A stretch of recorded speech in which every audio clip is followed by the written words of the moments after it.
Alhamdulillah wassalatu wassalamu ala Rasulillah. Segala puji bagi Allah Subhanahu wa taala, juga salawat dan taslim atas Nabi besar Muhammad sallallahu alaihi wasallam. Melanjutkan bahasan kita kitab Tadhkirah, dan kita masuk ke halaman 87 pada pagi ini, Su'ul Khatimah. Semoga Allah menjaga kita dari keburukan ini. Tentu bahasa su' diambil dari kata bahasa Arab yang berarti keburukan atau buruk. Khatimah artinya penutupan. Jadi kalau secara terlihat seperti itu, tapi biasanya dipakai ini untuk buruknya seseorang yang meninggal dalam keadaan bermaksiat kepada Allah Subhanahu wa taala. Baik, digunakan untuk orang yang meninggal dalam keadaan buruk dan keburukan dinilai dari pelanggaran agama. Jadi tidak akan dinilai su'ul khatimah dari buruknya fisik atau buruknya paras wajah atau berubahnya warna kulit, tapi umumnya ya, itu dinilai daripada bagaimana orang itu menutup dirinya dengan kemaksiatan, baru dianggap dia buruk, su'ul khatimah.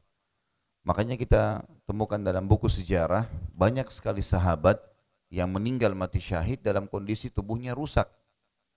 Seperti Hamzah radhiyallahu anhu, paman Nabi SAW di perang Uhud, itu ditemukan hidungnya terpotong, dadanya terbelah, semua badannya penuh dengan darah.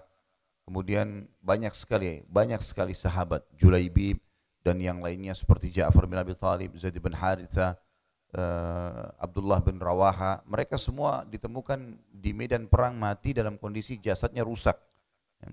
Tapi itu mati syahid. Jadi tolok ukurnya bukan karena rusaknya fisik. Makanya mungkin ada orang hafid Quran, terjadi kebakaran, dia mati terbakar. Baik, bukan berarti dia buruk. Atau orang naik pesawat, ahli ibadah, kemudian meledak pesawatnya. Atau di kapal laut tenggelam, lalu dimakan ikan misalnya badannya. Atau dia naik bus, tabrakan, jatuh di jurang. Semua ini bukan berarti su'ul khatimah. Tidak dihitung su'ul khatimah itu. Tapi su'ul khatimah dan husnul khatimah dilihat daripada perilaku orang itu pada saat menjelang mati. Jadi apa yang dia biasa lakukan, maka dia akan lakukan pada saat menjelang mati. Misal seseorang di antara kita yang paling senang dia lakukan dalam ibadah, misal baca Quran, atau sholat tahajud, atau berdakwah, atau apalah ya. Maka seminggu 2 minggu sebelum dia meninggal, dia akan lebih gencar di situ. Maka tertutuplah hidupnya dengan perbuatan itu. Kalau seseorang terbiasa rusak, bohong, zina, apalah segala macam, maka seminggu 2 minggu sebelum dia meninggal akan seperti itu nanti. Dan tertutuplah hidupnya dengan keadaan itu. Ya. Itu yang dimaksud dengan pemahaman ini. Jadi bukan murni dari fisik, walaupun memang kadang-kadang Allah perlihatkan dalam keadaan fisik, kadang-kadang. Kayak kasus misalnya memang ada orang dasarnya mabuk, jahat, kemudian mati tabrakan, terus kepalanya pecah misalnya. Nah itu kadang-kadang, tapi tidak semua. Karena banyak orang yang tiap hari bermaksiat di negara-negara non-muslim sana, meninggal kulitnya mulus. Banyak artis mati, kalau dilihat pakaiin jas, dipakein baju, segala macam, pakai peti, bagus, bersih, wangi. Itu bukan berarti dia husnul khatimah. Ya, tetap saja dia buruk, dianggap su'ul khatimah karena perbuatan dia. Saya akan bacakan Imam Qurtubi rahimahullah berkata, su'ul khatimah, berikut ini disajikan hadis-hadis dan berita-berita tentang akhir hidup yang buruk atau su'ul khatimah, dan bahwa segala amal manusia ditentukan baik buruknya oleh penutupannya di akhir hayat. Menurut riwayat Imam Muslim dari Abu Hurairah radhiyallahu anhu, Rasulullah sallallahu alaihi wasallam bersabda, Inna rajula la ya'malu zamana tawila bi'amali ahli jannati thumma yukhtamu lahu amaluhu bi'amali ahli nar wa inna rajula la ya'malu zamana tawila bi'amali ahli nar thumma yukhtamu lahu amaluhu bi'amali ahli jannah. Sesungguhnya seseorang yang sudah sekian lama melakukan amal-amal ahli surga, mungkin saja tiba-tiba mengakhirinya dengan perbuatan ahli neraka. Misal dia sholat terus selama 50 tahun, 70 tahun. Akhir hidupnya murtad. Bisa saja. Atau akhir hidupnya dia buat syirik besar sehingga keluar dari Islam. Atau akhir hidupnya ditutup dengan kemunafikan. Memang dia pura-pura Islam, benci akhirnya dan banyak sekali hal. Atau dia akhirnya terakhir menutup dengan keburukan, dia berzina, dia apalah segala macam, atau membunuh. Ya. Dan sungguhnya seseorang yang sudah sekian lama melakukan perbuatan ahli neraka, zina, bohong, segala macam, tapi tiba-tiba dia mengakhiri dengan amalan ahli surga, bisa saja mungkin dia taubat, 50 tahun dia buat salah, mungkin mulai umur 51 tahun dia taubat kepada Allah, bisa saja terjadi.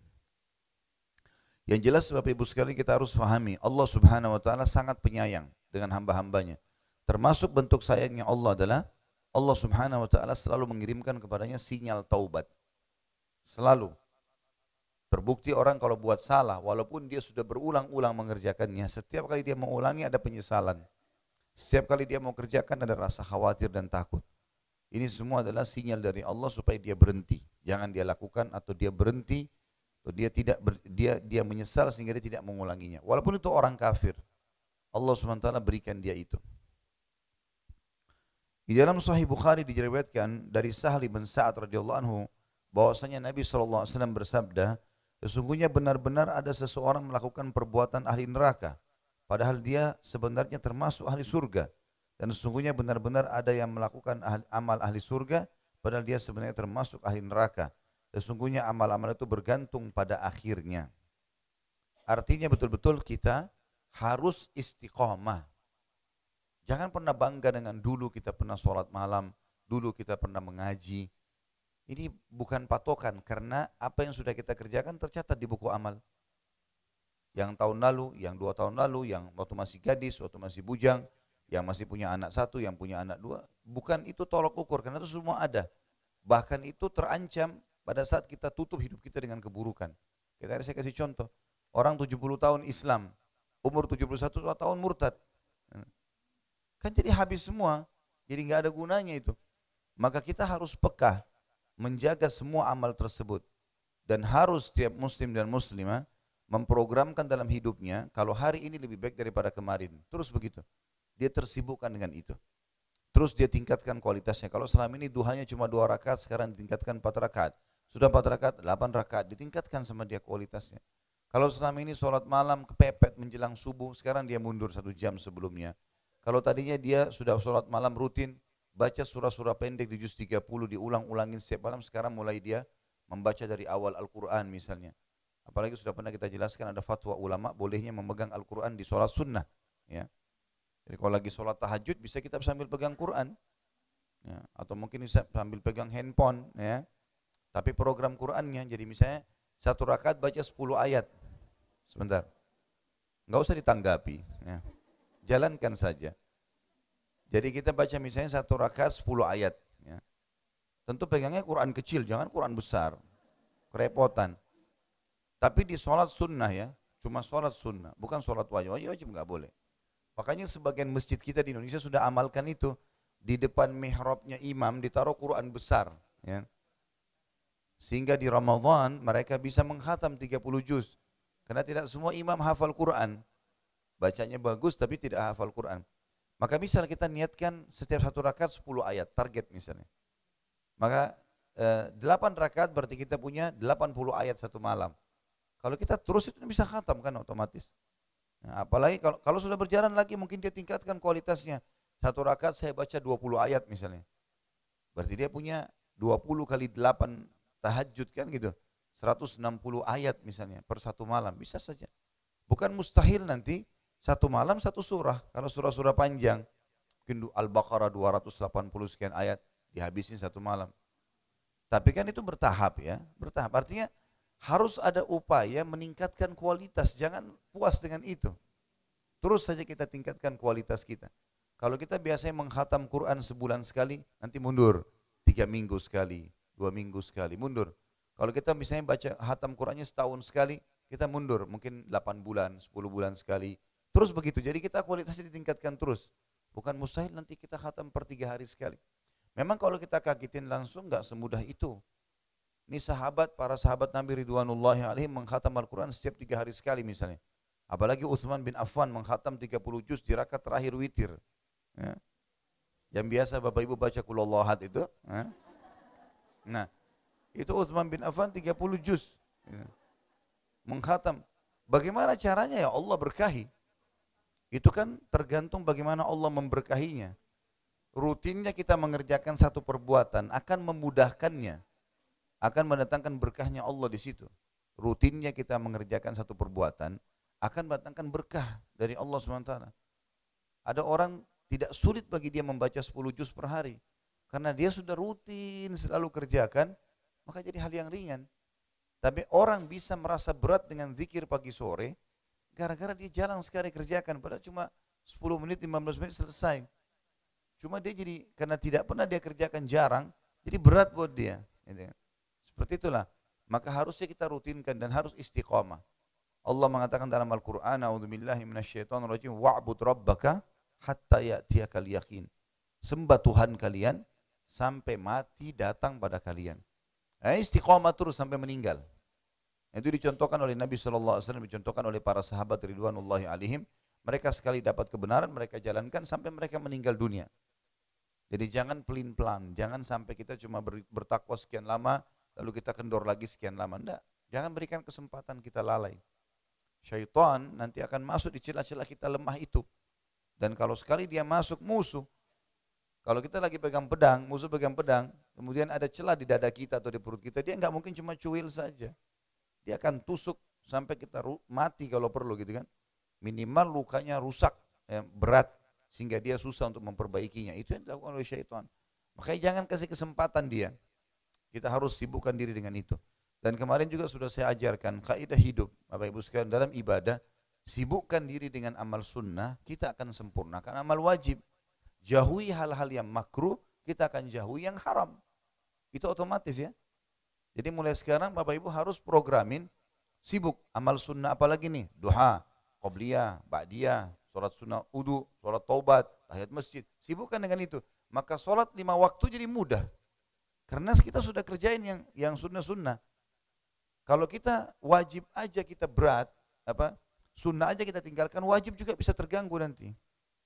Sama dengan kalau kita mulai sekarang praktekin yang makruh-makruh, makan berdiri, minum berdiri, makan sambil jalan, ngomong di dalam kamar mandi, ini harus dihilangkan semua karena ini makruh.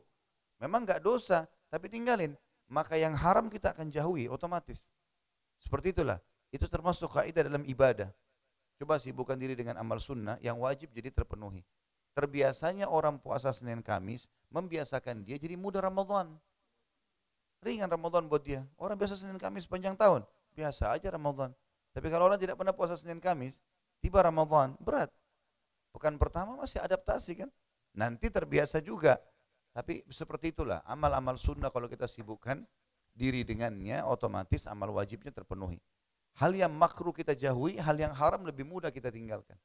Ya, seperti itulah. Selanjutnya adalah kata beliau, namun demikian Abu Muhammad Abul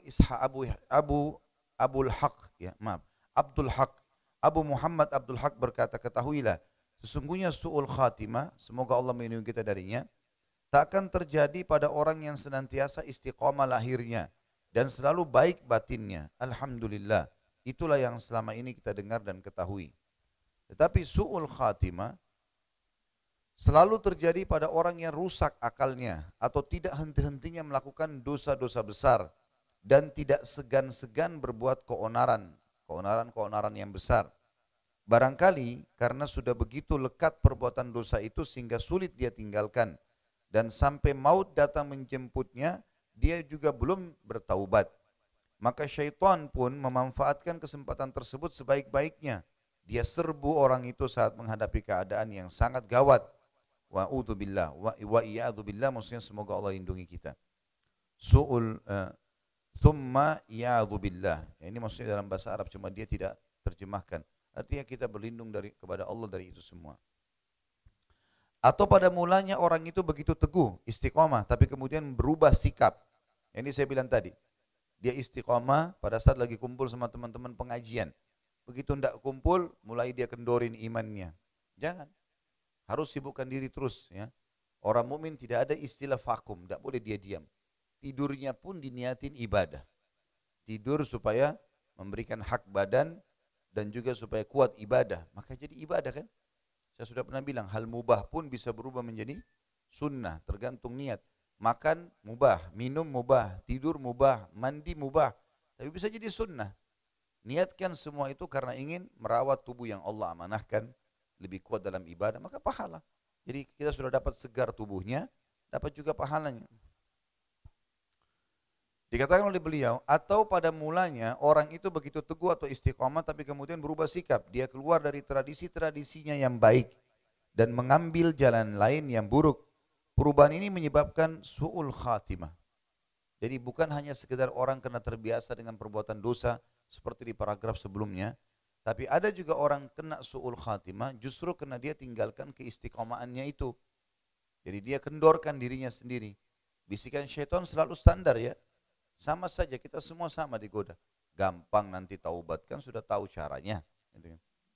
Ah ini kan cuma dosa kecil, sama aja. Ah itu kan cuma puasa sunnah, sama semua. Kita semua godaannya sama. Baik, kalau sunnah berarti tidak dikerjakan. Lalu untuk apa Allah syariatkan? Kan gitu. Maksudnya kita lawan itu, tidak boleh kita iakan. Perubahan ini menyebabkan su'ul khatimah dan berakhir hidupnya secara tragis. Seperti halnya iblis yang telah beribadah kepada Allah Ta'ala sekian lama. Iblis itu dulunya orang patuh ya, golongan jin yang beriman. Ya, dia orang beriman kepada Allah SWT. Menurut suatu riwayat selama 80.000 tahun. Atau seperti Bal'am bin Ba'urah yang diberi oleh Allah Ta'ala tanda-tanda kemuliaan. Tapi kemudian dilepaskan dari itu semua. Karena lebih cenderung kepada dunia dan memperturutkan hawa nafsunya. Atau seperti Barshiha. Ya, seorang ahli ibadah yang diceritakan dalam firman Allah Subhanahu Wa Ta'ala. Dalam surah Al-Hashr ayat 16. A'udzu billahi minasyaitonir rajim kamatsali syaitani idz qala lil insani kfur. Bujukan orang-orang munafik itu seperti bujukan syaitan ketika dia berkata kepada manusia, kafirlah kamu. Diceritakan bahwa di Mesir pernah ada seorang laki-laki yang gemar pergi ke masjid untuk mengumandangkan azan dan sholat, sehingga dirinya tampak cemerlang karena ketekunannya beribadah dan ketaatannya kepada Allah. Namun pada suatu hari dia naik ke atas menara seperti biasanya. Di bawah menara itu ada sebuah rumah milik seorang zimmi. Zimmi maksudnya orang kafir di bawah naungan pemerintahan Islam yang beragama Nasrani. Dari atas tampaklah olehnya seorang gadis cantik dalam rumah itu. Rupanya dia tergoda olehnya dan urung melakukan azan. Dia turun dan masuk ke dalam rumah itu dan menghampiri si gadis. Ada apa? Mau apa kamu? Tanya gadis tersebut tertegun. Aku mau kamu, jawab laki-laki itu. Apa maksudmu? Balas si gadis bertambah heran. Dia menjawab, kamu telah menguasai akalku dan mencuri hatiku. Aku tidak mau memenuhi ajakanmu kepada perbuatan yang membuatku bimbang. Tegas gadis tersebut. Tapi laki-laki itu menegaskan pula, aku akan mengawinimu.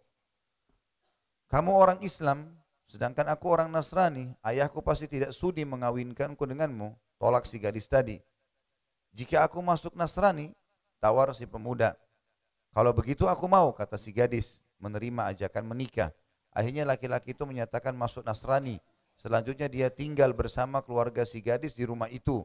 Dan pada hari itu juga dia naik ke atas loteng, tiba-tiba jatuh dan mati. Ya, dia mati dalam keadaan murtad dari agamanya. Dan juga belum sempat mengawini wanita itu. Na'udzubillah. Kita berlindung kepada Allah dari kesudahan yang buruk dan su'ul khatimah. Ada riwayat lain mengatakan bahwasanya seorang laki-laki sangat mencintai seorang wanita dengan begitu lekatnya. Tapi yang dicintai itu menolak dan sangat benci kepadanya. Sungguh pun begitu laki-laki itu justru semakin mencintainya. Sampai sakit dan terbaring di tempat tidurnya. Maka disuruhlah seseorang menjadi perantara berbolak-balik antara keduanya. Hingga akhirnya wanita itu berjanji akan menjenguknya. Laki-laki itu sangat gembira mendengar berita terbaru dan merasa diringankan dari penderitaannya selama ini. Namun di tengah jalan tiba-tiba wanita itu berubah niat. Lalu pulang seraya berkata, demi Allah aku tidak sudi terjerumus ke dalam tindakan yang menimbulkan kecurigaan. Dan tidak akan membiarkan diriku menjadi bahan gunjingan orang. Laki-laki malang itu diberitahu kejadian tersebut, akibatnya dia pingsan dan sakitnya semakin parah. Lalu tampaklah padanya tanda-tanda kematian.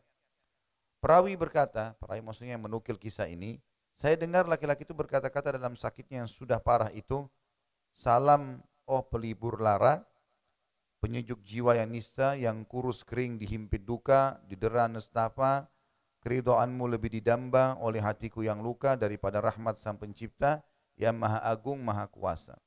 Kata perawi, mendengar itu saya ingatkan dia, hai fulan, takutlah kamu kepada Allah Subhanahu wa taala. Tapi dia membantah, telah terlanjur terjadi apa yang terjadi. Saya pun bangkit hendak meninggalkannya. Belum sampai melewati pintu rumahnya, tiba-tiba saya dengar erangan kematian darinya. Naudzubillah. Kita berlindung kepada Allah dari kesudahan yang buruk dan su'ul khatimah. Maksudnya si laki-laki tadi ini, dia mengatakan, saya lebih butuh kepada kau hai wanita daripada rahmatnya Allah. Maka su'ul khatimah, kalimatnya tidak boleh. Ya, termasuk rahmat Allah, dia mendapatkan wanita yang dia dambakan sebenarnya. Tapi syaitan subhanallah menghiasi begitu. Kan banyak di Indonesia ya. Laki-laki murtad karena perempuan, perempuan murtad karena laki-laki. Naudzubillah. Untuk apa ini? Hanya karena lawan jenis. Judulnya sama, manusia. Judulnya sama. Casingnya berbeda. Kenapa gara-gara casing kita terpengaruh? Oh karena gantengnya, oh karena cantiknya, oh karena kayanya. Casing. Ada sesuatu yang harus membuat kita jadi begitu. Kalau bergabung di dirinya kebaikan semuanya, alhamdulillah. Tapi kalau karena dia beragama Nasrani, beragama Yahudi, atau orang-orang yang tidak beragama malah tidak mengenal Tuhan, lalu meninggalkan agama Islam untuk itu, naudzubillah. Ya. Ini su'ul khatimah semuanya. Imam Bukhari meriwayatkan juga dari Salim, dari Abdullah, ayahnya, radhiyallahu anhu majma'in berkata, ucapan sumpah yang sering diucapkan oleh Nabi SAW ialah, la wa muqallibal qulub. Tidak demi Tuhan yang membolak-balikkan hati. Ya. Maksudnya, Nabi SAW seringkali kalau bersumpah, selain mengatakan demi Allah, beliau juga mengatakan ini. Tidak demi zat yang membolak-balikkan hati. Artinya, jangan sampai hatiku engkau bolak-balikkan ya Allah. Dari keimanan maksudnya. Jadi Nabi SAW menjadikan sumpah supaya hati beliau tidak berubah. Itu Nabi ya, apalagi kita. Ya. Jangan terpengaruh dengan pakaian. Hari ini seseorang bisa berpakaian tertutup, besok bisa membukanya. Maka bagaimana kita membangun kekuatan hati kita untuk istiqamah. Dan orang kalau sudah istiqamah karena Allah, dia tidak peduli dengan perkataan orang. Kamu berubah ya, kamu begini ya, penampilanmu jadi buruk ya. Iya nggak apa-apa, nggak usah terpengaruh dengan itu, nggak ada masalah. Karena kita tahu kita akan selamat dengan apa yang kita lakukan sekarang, harus diyakini itu. Maksudnya kata beliau, yang mengendalikannya lebih cepat daripada tiupan angin. Terkadang menerima, terkadang menolak, dan terkadang mau, terkadang tidak. Dan bersikap, ya, berbagai sikap lainnya. Sebagaimana dinyatakan dalam Al-Quran, surah Al-Anfal ayat 24. A'udzu billahi minasyaitonir rajim. Wa'lamu annallaha yahulu bainal mar'i wa qalbih. Ketahuilah bahwasanya sesungguhnya Allah membatasi antara manusia dengan hatinya. Menurut Mujahid, maksudnya Allah menghalangi antara seseorang dengan akalnya, sehingga orang itu tidak mengetahui apa yang dia perbuat. Untuk lebih jelasnya, perhatikan firman Allah juga yang berbunyi dalam surah Qaf ayat 37. Ini silakan dibuka Al-Qur'annya. Yang di buku kita tidak ditulis ayatnya. Surah nomor 50 ya. A'udzu billahi minasyaitonir rajim. Inna fi dzalika ladzikra liman kana lahu qalbun aw alqa as-sam'a wa huwa syahid. Sesungguhnya pada demikian itu benar-benar terdapat peringatan bagi orang-orang yang mempunyai hati. Kita baca ayat 36-nya ya, supaya ada connect-nya dengan ayat ini. Itu kan ayat 37. Allah mengatakan, a'udzubillahi minasyaitonirrajim, wa kam ahlakna qablahum min qarnin hum ashaddu minhum batsya fanaqqabu fil biladi hal min mahis. Dan berapa banyak umat-umat yang telah kami binasakan sebelum mereka, yang mereka itu lebih besar kekuatannya daripada mereka itu. Maka mereka yang telah dibinasakan telah pernah menjajahi di beberapa negeri. Adakah mereka mendapatkan tempat lari dari kebinasaan? Sesungguhnya pada mereka itu benar-benar terdapat peringatan bagi orang yang mempunyai akal atau yang mempunyai pendengaran sedangkan dia menyaksikannya. Tentu di sini diterjemahkan mempunyai akal, ya lebih tepatnya mempunyai hati ya. Terjemahan di Al-Quran apa? Akal. Hati kan? Ya, kalau di terjemahan yang di program Al-Quran ini, di HP saya akal. Semestinya qalb itu artinya hati. Ya. Intinya sebenarnya Allah Subhanahu Wa Taala menceritakan kepada kita tentang umat-umat sebelum kita banyak. banyak laki-laki, banyak perempuan, banyak yang sehat, banyak yang sakit, banyak yang mampu, bahkan banyak yang sudah lebih sukses daripada kita. Tapi mereka karena melanggar hukum-hukum Allah, maka mereka dihukum oleh Allah SWT, dibinasakan oleh Allah SWT. Maka tidakkah kita mengambil pelajaran dari situ? Bahwasanya kita juga bisa seperti mereka. Akhirnya nanti kebinasaan. Akhirnya kebinasaan. Kalau kita ikutin orang-orang yang baik, orang yang soleh dari nabi-nabi dan para sahabat Nabi Ridwanullahi alaihim, kita akan sama dengan mereka. Meninggalnya pun dalam keadaan baik. Amal soleh pun akan dipanen pahalanya hari kiamat. Tapi kalau kita ikuti ahli maksiat, maka kita akan sama dengan mereka. Ujung-ujungnya sama. Maka Allah mengatakan, sesungguhnya pada demikian itu, melihat ke masa lalu orang-orang yang sebelum kita, terdapat pelajaran dan peringatan bagi orang-orang yang mempunyai hati. Juga dikatakan tentu lanjutan ayatnya, dan mempunyai pendengaran, sedangkan dia bisa menyaksikan semua itu.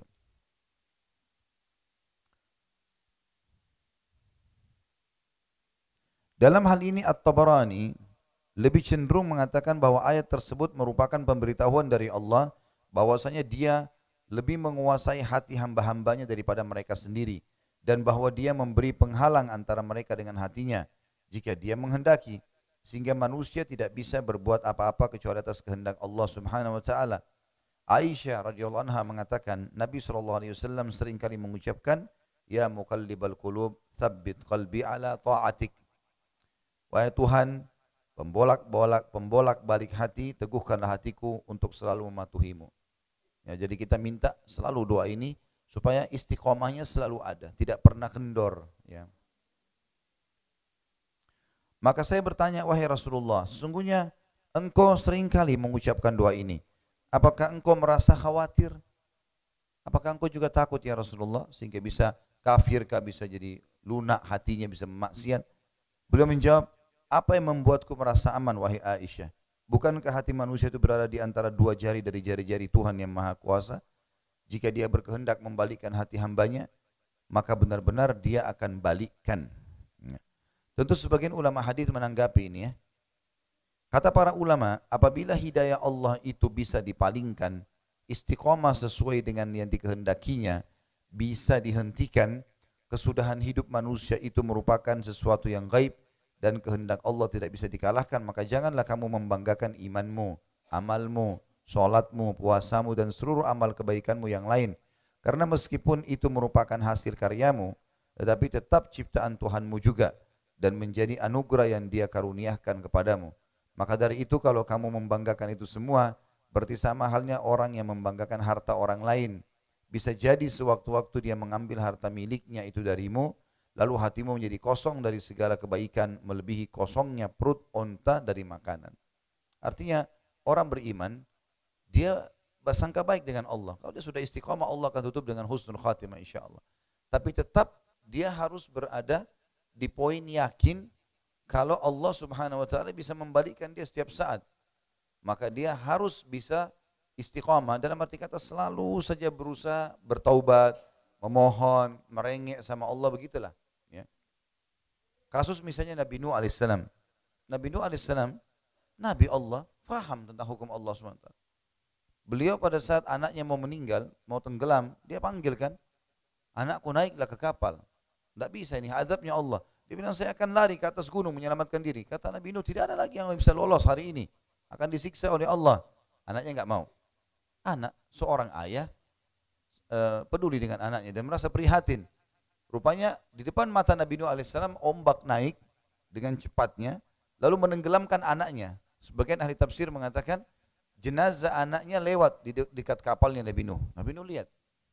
Maka kata Nabi Nuh, ya Allah, anakku. Gitu kan. Ini anakku. Maka Allah membalas mengatakan, sudah bukan anakmu lagi hai Nuh. Perbuatannya adalah perbuatan yang kufur. Ya. Dikatakan dalam sebuah riwayat, ya, dan Allah mengatakan, dan aku tidak ingin hai Nuh kau menjadi orang-orang yang bodoh. Dalam Al-Quran surah Nuh Allah jelaskan masalah itu. Maka dikatakan dalam sebuah riwayat Nabi Nuh alaihissalam tidak berani mengangkat kepalanya ke langit 40 tahun setelahnya. Karena takutnya sama Allah. Karena Allah bilang, saya tidak mau kau menjadi orang bodoh hai Nuh. Nabi Nuh karena takut jangan sampai Allah ubah, dicabut kenabiannya, lalu dijadikan sebagai orang yang tidak faham. Gara-gara memprotes apa yang sudah terjadi. Padahal Allah lebih tahu. Allah itu maha adil. Kalau ada orang ditutup hidupnya dengan keburukan, memang Allah sudah tahu. Walaupun depan mata kita kelihatan baik, Allah tahu di belakangnya, kita nggak tahu. Kita nggak tahu. Orang bisa senyum depan mata kita, tapi kita nggak tahu hatinya. Tapi Allah tahu. Maka Allah bisa melakukan hal-hal yang luar biasa, membongkar kedok dia, menutup dengan su'ul khatimah, kita nggak tahu. Makanya harusnya kita ketergantungan kepada Allah ini besar sekali.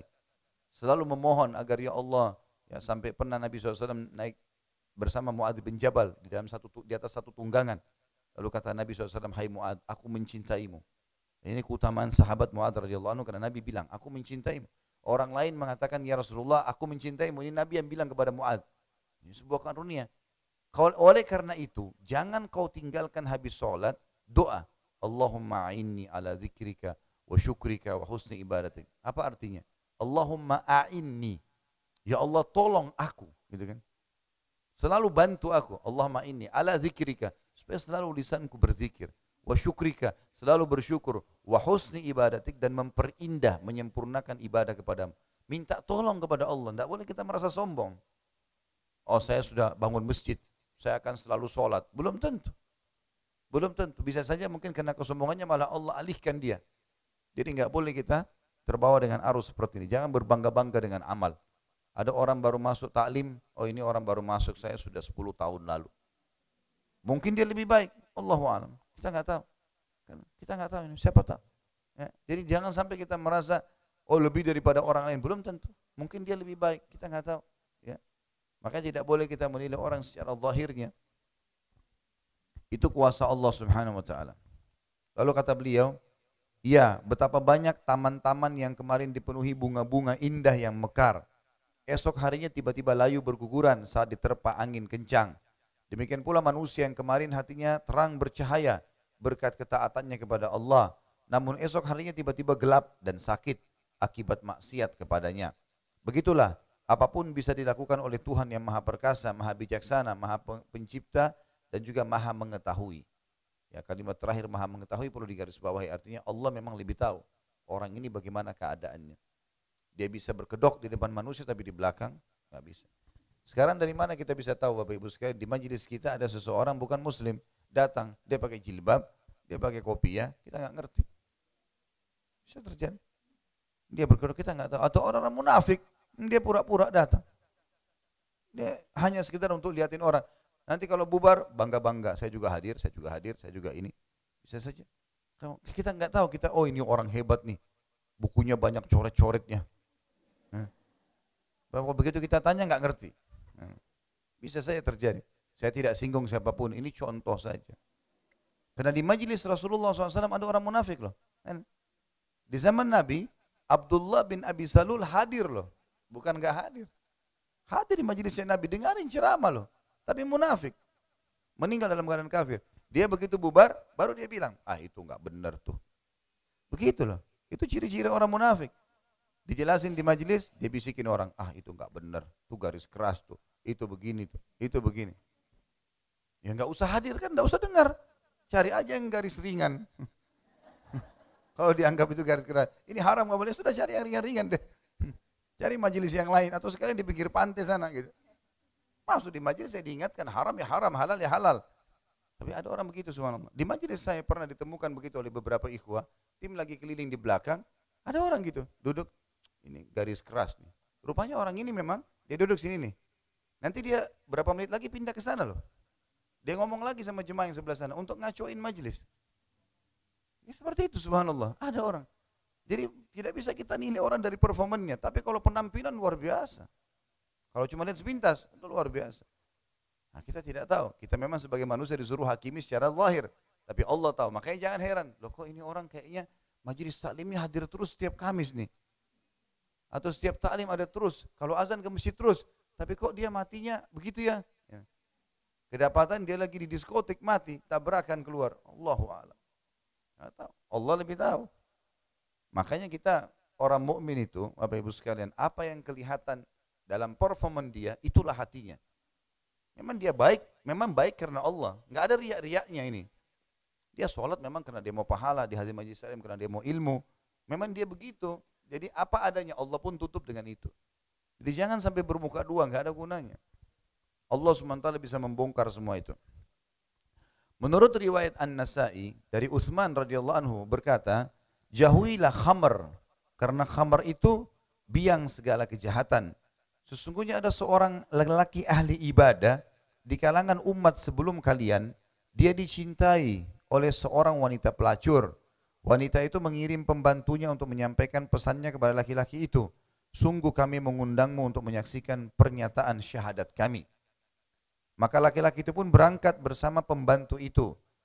Setiba di sana, setiap kali dia masuk pintu, pembantu itu menguncinya. Dan akhirnya sampai kepada wanita itu yang ternyata cantik sekali. Di hadapannya ada seorang anak kecil dan segelas khamar. Wanita itu berkata, sebenarnya demi Allah aku tidak mengundangmu untuk bersyahadat, tapi aku ingin kamu menyetubuhiku, atau minum khamar ini atau bunuh anak itu. Pilih salah satu perbuatan ini. Laki-laki tersebut bilang, aku minum khamar saja. Ya. Wanita itu memberinya minum segelas, tapi ternyata laki-laki itu berkata, tambahlah. Dan demikianlah laki-laki tersebut meminumnya, hingga akhirnya menggauli wanita itu, bahkan kemudian membunuh anak kecil tadi. Oleh karena itu, jauhilah khamr. Karena demi Allah tidak terhimpun antara iman dan kegemaran meminum khamr, melainkan salah satunya akan mengeluarkan yang lain. Baik, saya mau sedikit berbagi Bapak Ibu sekalian. Mungkin Bapak Ibu bilang, khamr, bir, whisky, saya enggak minum. Tapi banyak orang tidak faham, khamr ini semua yang bisa memabukkan atau mengeluarkan orang dari akal normalnya. Itu khamr, makanya masuk dalamnya cairan atau serbuk. Di antaranya ganja, obat-obatan terlarang, semua masuk dalam khamr itu. Jadi tidak selamanya harus cairan.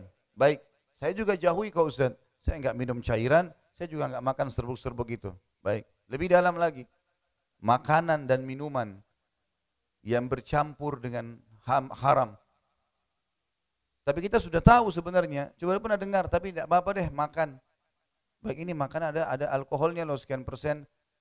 Tapi kan sudah biasa kita makan, tradisi, nggak apa-apa. Kan banyak ya makanan di Indonesia ya. Ya, kalau nggak salah ada tape, ada apa ya. Orang pikir itu makanan tradisional kita, makan aja deh nggak apa-apa. Padahal sebenarnya mengandung alkohol. Sebentar.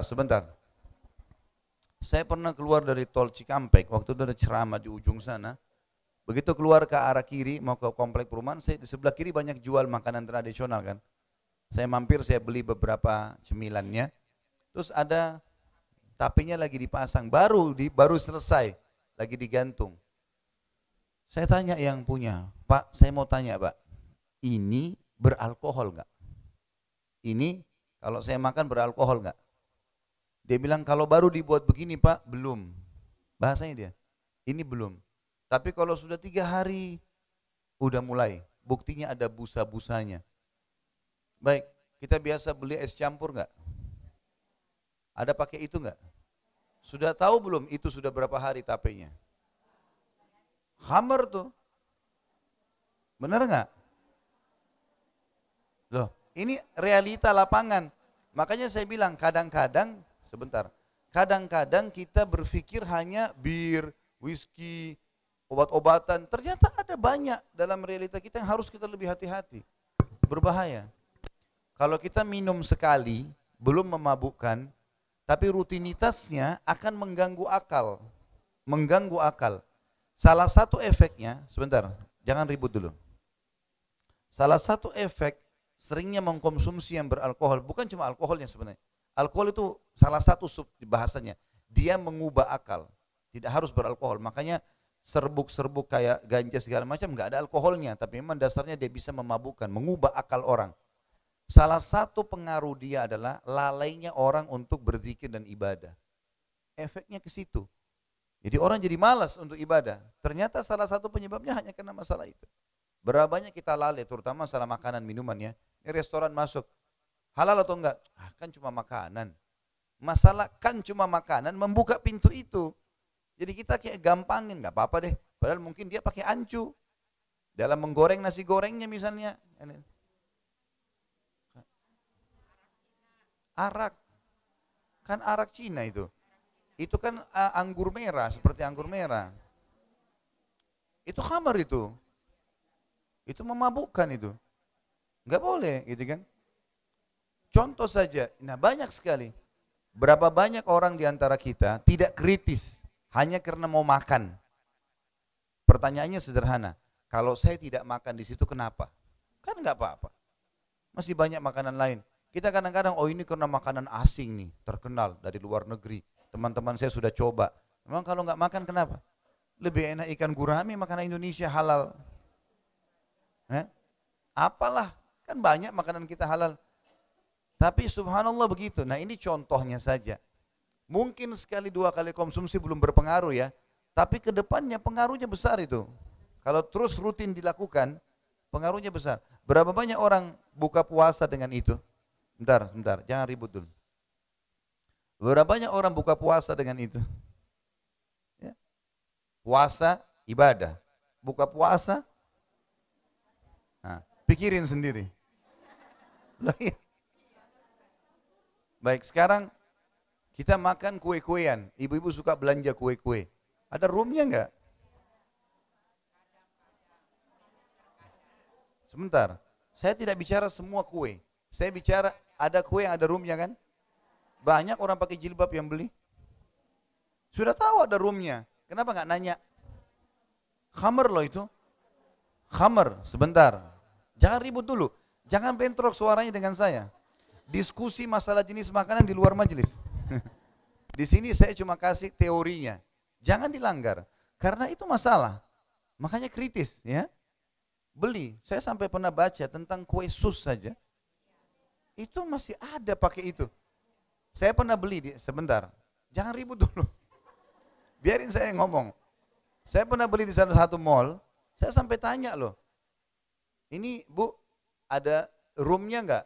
Oh, yang ini ada roomnya pak. Ditunjukin sama dia. Ini sus yang ini. Kalau yang ini enggak ada. Ini memang dipisahin. Dia jual loh. Kios kecil, kotak seperti ini saja di mall. Banyaknya orang antri beli. Coba bayangin. Berapa banyak pelanggaran-pelanggaran itu kan yang terjadi. Obat batuk sekarang. Orang berobat alkohol sekian persen. Jelas-jelas kata Nabi SAW dalam hadis yang dikonsumsi banyak memabukkan, sedikitnya haram. Ibu dan bapak kalau minum satu gentong alkohol mabuk gak? Hah?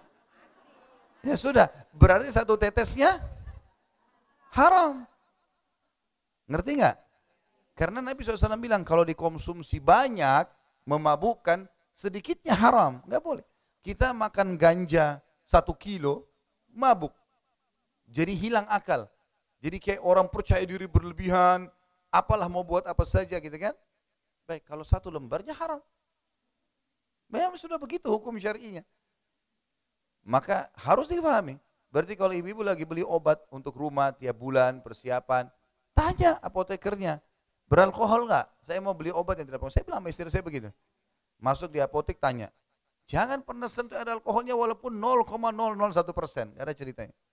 Kalau ada orang lain mau mengatakan yang nggak apa-apa lah itu terserah, dia tanggung jawab sendiri. Tapi ini bahaya, masalah ini. Kadang-kadang kita jadi malas ibadah, hafalan kita jadi kurang, itu pengaruhnya dari situ-situ. Ya. Pernah terjadi, sebentar dulu, jangan bentrok. Saya pernah mendapatkan informasi dari sumber yang dipercaya. Di Jakarta ini ada satu orang hafid Quran. Kisah nyata. Dia hafal Quran, sering ulangi setiap hari berapa juz hafalan. Satu waktu dia ulangin nggak bisa. Hafalannya buyar. Harus lihat lagi Quran. Kenapa kok gini? Nggak kayak biasanya. Besok sama, lusa sama. Biasanya lancar. Dia muhasabah istighfar kepada Allah, mungkin ada masalah nih. Dia tanya, dirinya dia muhasabah kok saya kayaknya nggak lakukan yang salah nih. Tanya anaknya, ada pelanggaran agama nak di luar? Nggak ada. Istrinya ditanya, kamu ada pelanggaran agama? Nggak ada. Kok hafalan saya buyar nih? Dia kritis ya. Telusuri sampai terakhir dia dapat ada bumbu masakan. Dipakai sama istrinya. Dia tanya, diperiksa bumbu masakan. Ini bumbu sudah sering kamu pakai? Enggak, ini bumbu baru seminggu saya pakai. Sebelumnya saya nggak pakai yang ini. Saya pakai yang lain, tapi memang tidak disebutin nama bumbunya ya. Jadi nggak usah tanya saya. Yang jelas cari yang ada label halalnya. Jadi dia bilang, ini baru dipakai. Apa kata suaminya? Coba ini sekarang berhentiin, kembali ke bumbu masakan kamu yang lama. Begitu saja. Dia bilang, kasih kesaksian, subhanallah, begitu istri saya ubah hafalan saya kembali. Efeknya ada kepada masalah yang haram. Jadi termasuk malasnya ibadah, itu masalah-masalah seperti ini. Kadang-kadang kita tidak berpikir ke sana. Maka ini saya ajak berpikir, dan ini teori syar'inya. Gitu kan? Jangan dianggap remeh, jangan bilang nggak apa-apalah, cuma sedikit. Ini nggak ada ceritanya. Sama tadi dalam ibadah, nggak apa-apalah, sunnah. Akhirnya ditinggalin kan? Itu kelalaian. Nggak boleh, harus hati-hati. Selanjutnya diriwayatkan pula bahwasanya ada seorang tawanan muslim, dia seorang penghafal Al-Quran. Sebagai tawanan dia ditugasi melayani 2 orang pendeta. Karena seringnya tawanan muslim itu membaca Al-Quran, maka banyak ayat yang dihafal oleh kedua pendeta itu. Dan akhirnya mereka masuk Islam. Tapi anehnya, si muslim sendiri itu malah masuk Nasrani. Sampai dia ditegur, kembalilah ke agamamu. Kamu tidak membutuhkan orang yang tidak memelihara agamanya. Kami tidak membutuhkan orang yang tidak memelihara agamanya. Dia malah menjawab, aku tak akan kembali lagi selama-lamanya. Oleh karena itu, dia dibunuh. Kisah ini disebutkan dalam sebuah riwayat dan masih banyak kisah-kisah lainnya dalam bab ini. Kita memohon kepada Allah SWT agar diselamatkan dari kemurtadan dan semoga kita mati dalam keadaan bersyahadat. Ada orang yang murtad dari agama. Itu mungkin terjadi tapi jarang. Ada. Umumnya kalau umat Islam itu jarang meninggalkan agamanya. Tapi ada orang, Bapak Ibu sekalian, melakukan kekufuran tapi dia tidak sadar. Nah ini yang perlu kita jelaskan. Saya dapat cerita dari teman-teman dari Saudi. Ada beberapa anak-anak muda muslim yang datang dari Timur Tengah. Rupanya mereka sering ke Thailand. Dan ini anak-anak yang jauh dari agama lah. Ya. Anak-anak muda yang punya kemampuan, punya pekerjaan, punya duit, lalu berzina, berfoya-foya. Rupanya dia suka dengan satu orang, perempuan, ya, entah tidak disebutkan agamanya. Yang jelas, selalu perempuan ini temani dia dari pagi sampai malam. Nanti malam pulang, dibiayai sama dia. Tapi ini bukan menikah ya, ini orang berzina. Dia bilang, karena sukanya dia sama perempuan tersebut, semua itu suka hibur dia segala macam. Sampai satu waktu perempuan itu rupanya HP-nya mati, kemudian tidak bisa dihubungin, dia juga tidak tahu alamatnya, dia kepikiran. Terus saja dia pikirkan masalah tersebut ya. Sampai 3 hari perempuan itu tidak muncul. Hari keempat, begitu perempuan itu muncul di hotel dia, saking gembiranya, dia sujud di kakinya. Kisah nyata ini, dia bilang. Begitu dia sujud di kakinya, mati pada saat itu. Ajalnya datang. Hanya karena suka. Kok sampai berlebihan seperti ini, kenapa nih? Tapi ada orang begitu, subhanallah. Sujud selain daripada Allah tidak boleh. Ini contoh saja. Atau mungkin banyak orang tidak sadar dia mengolok-olok ayat Al-Quran. Misalnya lintas tentang surga. Oh surga. Ya sudahlah, saya kayaknya tidak butuh masuk surga. Misal, dia cuma ngomong begitu. Ini kalimat gak boleh. Contoh saja. Maka harus hati-hati. Lisan kita selalu mengucapkan kebaikan. Ya Allah tolong saya dalam ibadahmu. Ya Allah mudahin berkahin saya. Terimalah ya Allah. Sampai Nabi Ibrahim dan Nabi Ismail alaihimussalam saja selesai membangun Ka'bah. Perintah Allah loh. Dalam Al-Quran Allah kekalkan mereka masih mengatakan Rabbana taqabbal minna innaka antas samiun alim. Ya Allah terimalah ini dari kami sehingga kau zat maha mendengar. Kan gitu. Dan maha mengetahui. Tapi di sini kita lihat bagaimana subhanallah nabi-nabi Allah pun begitu. Maka jangan pernah bangga dengan amal-amal kita. Nah, harusnya kita selalu berhati-hati ya karena syaitan tidak lengah sampai kita meninggal. Dan sudah kita bahas di bab sebelumnya, jangan lupa tentang orang yang tersibukkan diri dengan dunia dan kesalahan-kesalahan, nanti akhirnya dia bisa mengucapkan itu pada saat meninggal ya. Masih ingat cerita yang lalu ya. Ada orang meninggal sambil hitung-hitung keuntungan, ada orang sambil muji-muji apa gitu ya. Itu karena kebiasaan dia. Maka jadilah orang-orang yang meninggal syahadat, berzikir, beristighfar, bertakbir, itu hal positif. Baik, begitu saja. Semoga apa yang kita bahas hari ini bermanfaat buat kita dan dijadikan sebagai tambahan amal kita pada hari kiamat. Semoga seluruh amal yang pernah kita kerjakan, yang sedang kita kerjakan dan akan kita kerjakan, semuanya diterima dengan pahala yang sempurna. Semoga seluruh dosa yang pernah kita kerjakan sekecil sampai sebesar apapun, samar ataupun nyata, kecil ataupun besar, sengaja tidak sengaja, semua diganti oleh Allah dengan kemahamurahnya menjadi pahala. Dan semoga Indonesia menjadi negara yang aman, tentram, damai, seluruh umat Islam di bawah naungan ukhuwah Islamiyah, dan juga diangkat perselisihan di antara mereka dalam ibadah mereka kembali kepada Al-Quran dan Sunnah. Dan semoga Allah Subhanahu Wa Taala memberkahi negara ini, diberikan pemimpin yang adil, yang baik, yang saleh, yang muslim dan beriman kepada Allah, serta semua utang negara ini terbayarkan dengan izinnya, dan semoga seluruh masyarakat mendapatkan kemakmuran dan haknya, dan semoga Indonesia menjadi contoh bagi negara yang lain. Siapapun yang menginginkan keburukan bagi negara ini, Islam dan kaum muslimin, dikembalikan tipu daya mereka kepada diri mereka sendiri. Dan semoga saudara kita di Palestina, di Syria, di Yaman, di Irak, di Myanmar, di Ahsa, dimanapun mereka sedang tertindas, semoga Allah ikhlaskan niat mereka, terima para syuhada mereka, muliakan Islam di tangan mereka dan tangan kita semua, dan semoga Allah partisipasi kita bersama mereka di pahala, baik dengan doa, dengan harta, juga dengan jiwa kita, dan semoga Allah dengan kemahamurahnya menyatukan kita semua di surga Firdausnya tanpa hisab, mana kita disatukan di majlis ilmu mulia ini. Wassallallahu nabiyana Muhammadin walhamdulillahi rabbil alamin. Subhanakallahumma bihamdika asyhadu an la ilaha illa anta astaghfiruka wa atubu ilaik. Wassalamualaikum warahmatullahi wabarakatuh.